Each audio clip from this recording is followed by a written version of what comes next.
बारे में बात तो तीन ही है, पर सबसे महत्वपूर्ण बात है, अगर पूछे आपसे डीपीएसपी जो है हमारा, जो भाग 104 है आपके, वो कहाँ से आपके आर्टिकल 36 से 51 पूछूं आपसे कहाँ से लिए, वो लिए आयरलैंड। छापना राज्य के नीति निदेशक तत्व छापना डीपीएसपी। पूछे आपसे भाग 4 जो है वो पूछो दोस्तों आपसे आर्टिकल नंबर 36 से 51 पूछे आपसे, किससे आपके, वो हमने लिए आयरलैंड से। तो डीपीएसपी पूछो आपसे, बिल्कुल ठीक बात है, यूएसए में 7 ही आर्टिकल है, ठीक है। देखे तो राज्य के डीपीएसपी पूछे आपसे भाग 4 के अंदर हमारे आर्टिकल 36 से 51 के अंदर है, कहा आयरलैंड से लिए, ये आपको ध्यान रखना है। अभी देखना मैंने आपको एक चीज बताई नहीं है, वो अब बता, राष्ट्रपति की निर्वाचन पूछूं आपसे, अगर सवाल पूछे तो आपसे कि राष्ट्रपति का महाभियोग, सुनना, राष्ट्रपति का महाभियोग जो है वो हमने किससे लिया था, यूएस से। मैंने कहा था ना कि कंफ्यूजन होगा आपको, और सो पूछूं आपसे कि राष्ट्रपति का जो पूछे आपसे जो निर्वाचन प्रणाली है, अगर पूछे आपसे कि ये हमने कहां से लिए है, ये लिए आयरलैंड से। सुनना मेरी बात, तो मैंने कहा आपसे कि जो राष्ट्रपति साहब है उनको जो हटाना है आपके, वो लिया अमेरिका से पूछा है। राष्ट्रपति जो साहब है हमारा, उनका जो इलेक्शन प्रोसेस आपके, वो लिया आयरलैंड से, ठीक है। अब बताओ कैसे याद करोगे इन दोनों चीजों को, कि जो महाभियोग है वो अमेरिका से लिया गया। अरे दोस्तों ये बताओ मुझे आपसे कि आयरलैंड और यूएसए जो है, इसमें दोस्तों महान देश कौन है आपके, वो अमेरिका है, ठीक है। महान देश अमेरिका है, तो महाभियोग अमेरिका हो गया। लिख लो क्या जा रहा सो, अगर ये सवाल आया और हमारा ठीक हो गया तो हमारा से कहा लिखना, महान देश कौन है, महान देश जो है उस अमेरिका होगा, और सो जो महाभियोग होने वाला है वो महान देश से लेने वाले हैं हम, इससे आपको ध्यान रहेगा, ठीक है। महान देश अमेरिका होगा, तो राष्ट्रपति का जो महाभियोग है, जो इम्पीचमेंट है, वो हमने यूएसए से लिया, ये आपको ध्यान रखना है, ठीक है। सवाल पूछे आपसे जो हमारे प्रेसिडेंट साहब है जो हमारी, वो पूछे आपसे उनका जो इलेक्शन, पूछो आपसे जो प्रणाली है आपके, वो हमारे संविधान के अंदर आर्टिकल नंबर जो 55 है उसमें लिखी हुई है। पहला पॉइंट तो आपको ये छापना, ठीक है। तो राष्ट्रपति का इलेक्शन सिस्टम पूछूं आपसे, वो आर्टिकल नंबर 55 200 इसमें लिखा हुआ है। अगर पूछे आपसे कि जो हमारे प्रेसिडेंट साहब हैं उनका जो इलेक्शन पूछे आपसे कैसे होता है, एकल संक्रमणीय लिखना, सो एकल संक्रमणीय जो मत पद्धति है दोस्तों आपके, जो मत पद्धति छापना सिंगल ट्रांसफरेबल, ठीक है। सिंगल ट्रांसफरेबल जो बोर्ड सिस्टम है, इससे होता है, आपको छाप लेना है। अभी यहाँ रिवाइज कर लो, फिर जब प्रेसिडेंट पढ़ाऊंगा वहां से रिवाइज कराऊंगा, जब महत्वपूर्ण आर्टिकल लिखाऊंगा वहां कराऊंगा, 3-4 बार कराऊंगा, आपको याद हो जाएगा, ठीक है। सुनिएगा, डीपीएसपी भाग 4 ये हमने किससे लिया, आयरलैंड से लिया।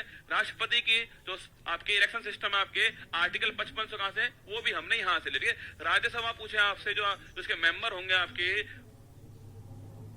राज्यसभा के मेंबर्स का जो मनोनयन होने वाला है, नॉमिनेशन पूछे आपसे, वो हमने आयरलैंड से लिया है। अब सुनो, पूछो दोस्तों आपसे कि जो राज्यसभा है यहाँ पर 3 बातें लिखाई, डीपीएसपी आयरलैंड से, निर्वाचन सिस्टम आयरलैंड से, और जो राज्यसभा जो अपर हाउस है हमारा, सो वहां जो आपके जो नॉमिनेटेड मेंबर होने वाले वो कहां से, आपके आयरलैंड से लिए। 3 पॉइंट आपके सामने, ठीक है। ये हो गया आयरलैंड के बारे में, कुछ बातें इससे संबंधित मैंने आपको और लिखा दी, ठीक है। अब सुनो, मैं पूछूं आपसे कि जो राज्यसभा है, जो अपर दोस्तों हाउस है, इसमें कितने मेंबर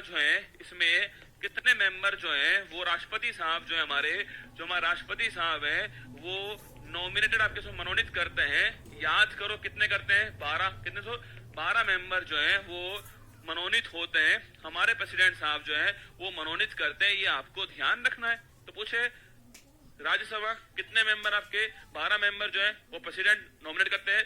पूछे दोस्तों, अगर मैं पूछूं आपसे कि 12 मेंबर नॉमिनेटेड होते हैं कहां पर, राज्यसभा के अंदर, और करने वाले कौन, राष्ट्रपति साहब करते हैं, ये आपको ध्यान रखना है, ठीक है। तो ये सारी बातें आयरलैंड के बारे में हो गई, ठीक है। आगे देखिए, 4th नंबर आपके जर्मनी।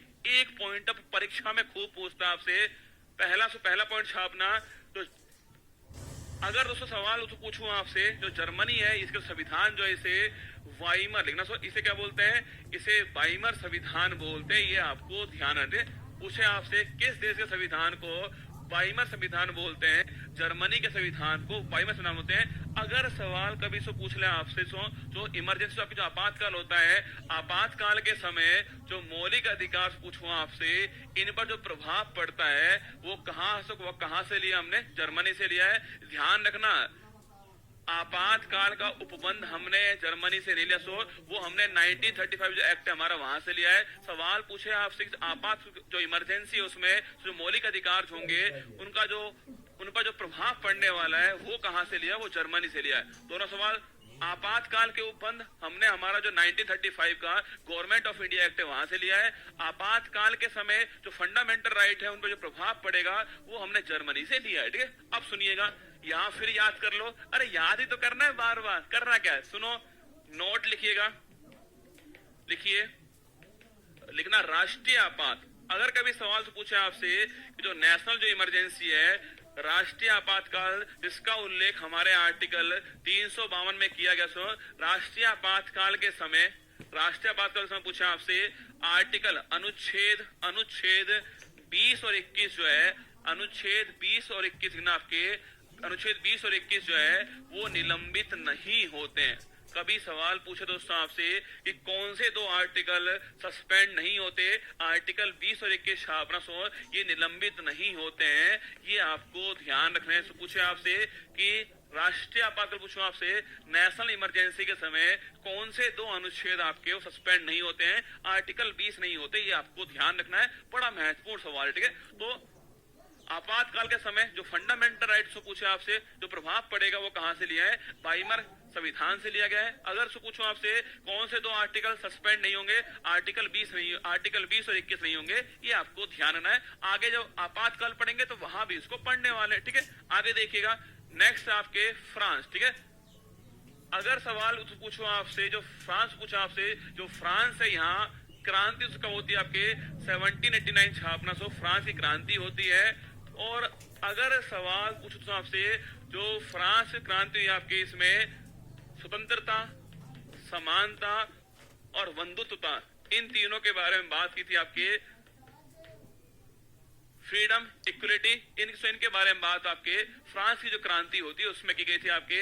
अगर कभी सवाल दोस्तों पूछ ले आपसे कि जो फ्रांस आपसे जो क्रांति होती है आपसे, यहाँ दोस्तों जो बास्तिल जो दुर्ग था, इसको ढहाया गया, समाप्त किया गया आपके, और यही क्रांति का प्रतीक था। पूछे आपसे तारीख कौन सी थी? 14 जुलाई छापना वो तारीख थी। जिस दिन तो पूछे आपसे वास्टिल डे परेड, पूछे कब होती है आपके? 14 जुलाई को होती है। तो दुर्ग का नाम वास्टिल आपके वहां पर इसको ढहाया गया आपके, यही फ्रांस की क्रांति का सूचक था, इसलिए आपको ध्यान रखना। ठीक है, तो पूछो आपसे हमारी जो प्रस्तावना है उसमें पूछा आपसे स्वतंत्रता, समानता, बंधुत्व कहां से है? यही दोस्तों यहीं से है। और मैंने कल लिखवाया आपको, पूछे आपसे जो हमारा देश आपके, जो इंडिया जो देश आपके वो रिपब्लिक कंट्री है। अगर पूछे कि ये किस संविधान से कहां से लिया आपके? वो फ्रांस से लिया। India is a Republic country, पूछे आपसे कहां से लिया हमने?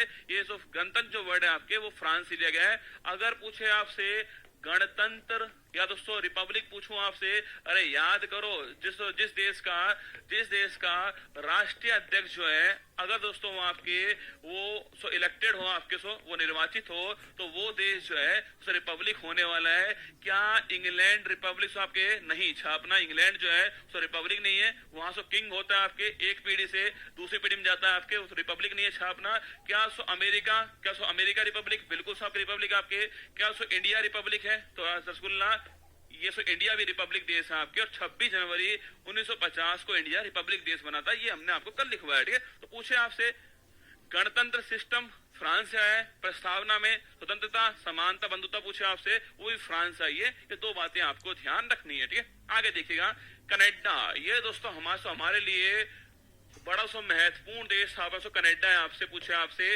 अगर सवाल पूछो दोस्तों आपसे कि जो भारत का अर्ध संघात्मक, क्वासी लिखना, इसे सही से बोलते हैं क्वासी लिखना, क्वासी फेडरलिज्म।